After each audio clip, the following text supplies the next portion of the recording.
მადლობა ბიჭებს აი მაინც საოცარი ბრძოლისთვის აშკარად ჩანდა რომ ისინი ქართველები იყვნენ და ბოლო ინტერვიუში მე ვახსენე თითო მილიმეტრზე თუ არ ვიბრძოლებთ ჩვენ ევროპის საგზურს ვერ მოვიპოვეთ.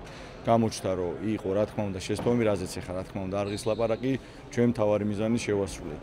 აუცილებლად მინდა გამოყო ფეხბურთის ფედერაცია, იმიტომ რომ ძალიან გვეთქვა ამ ჩვენ 6 თამაშის მანძილზე რაც შესაჩევში ჩავატარეთ და სწორედ აი იქიდან იყო დაწყებული აი აქამდე მოსვლა. ამიტომ კიდევ ერთხელ მინდა მათ მადლობა უთხრა, აი ზუსტად ჩემ ფეხბურთელებს ყველანაირი პირობა ჰქონდათ იმისთვის, რომ მხოლოდ და მხოლოდ თამაშისთვის ეფიქრათ. ძალიან შეცვალა დრახოვსკიმ თავის სლოვაკეთის გუნდის თამაში, რაც გამოჩნდა კიდეც, მაგრამ ბოლოს უკვე ისეთი იყო, რომ ჩვენი ჟინით მოვიგეთ. ძალიან გაგვიჭირდა ბოლოს, თავდადება იყო მანდ უკვე ყველაზე მთავარი. მინდა მთელ საქართველოს მიულოცო ფუტზალის გულშემატკივრებს და ერთი აუცილებლად მინდა არ უნდა გამომჩეს თბილისურ თამაში ის 4-1 რომ მოვიგეთ, ყველა გულშემატკივარი ისე ხომაგობდნენ, რომ აი ძალიან დიდი წვლილი მათიც არის რა, იმიტომ რომ ჩვენ მარტო ვერაფერს ვერ ვიზამთ. კარგი ანალიზი გვჭირდება, რისთვისაც ალბათ მე მივხედავთ მაგას და უკვე უნდა გადავერთოთ ევროპის ჩემპიონატზე. მანამდე აი მოსამზადებელი, მაინც წინ უნდა ვიყუროთ, ეგრეა რა, კარგია ყველაფერი და ამ ბიჭებმა რომ დაამტკიცეს, რომ საქართველოს ფუტზალი არსებობს, აი ყველაზე ბედნიერი ვარ და მე ამაყი ვარ იმით, რომ მე ვარ ქართველი.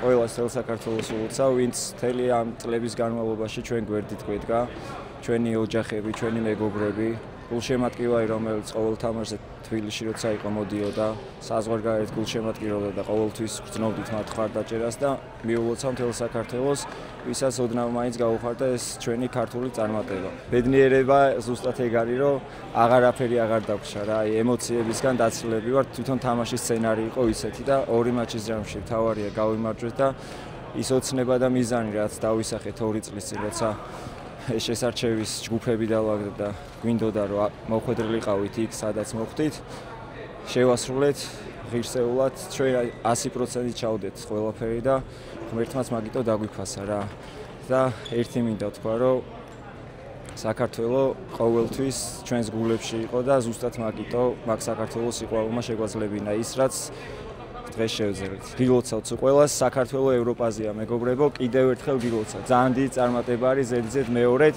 ქართული დროშა ევროპულ ასპარეზზე იქნება. მეხუთე ევროა ჩვენთვის ფეხბურთის ფედერაციაში და ქართული გულშემატკივრისთვის და რა თქმა უნდა კარგია რომ 2026 წელს კიდევ ერთი დიდი საერთაშორისო ფორუმი დავიწყებ, მინდა მიულოცო ავთანდილ ასათიანს და მის გუნდს, ყველა ფეხბურთელის ნატრა იყო ევროპის ჩემპიონატის ფინალურ ეტაპზე თამაში და რა თქმა უნდა მინდა მიულოცო თითოეულ მათგანს, უსურვო წარმატებები ფინალურ ეტაპზე, იცით რომ ამ ეტაპზე იოლი მეტოქე არ იყო, გუშინას თქვით და დღესაც მეორდებით ნახავდით თქო რომ იტალიის ნაკრებმაც პენალტების სერიაში შეძლო დღეს ფინალურ ეტაპზე გასვლა და ამიტომ ჩვენთვისაც ძალიან მნიშვნელოვანი იყო ამ ურთულეს მატჩი, გუნდმა გამოიჩინა ნებისყოფა, გუნდმა გამოიჩინა გამარჯვებისკენ სწრაფვა და რა თქმა უნდა ეს ხელშეგვიწყოს იმისათვის რომ კონკურენტული არიანი ძალა ვიყოთ ევროპის ჩემპიონატზე.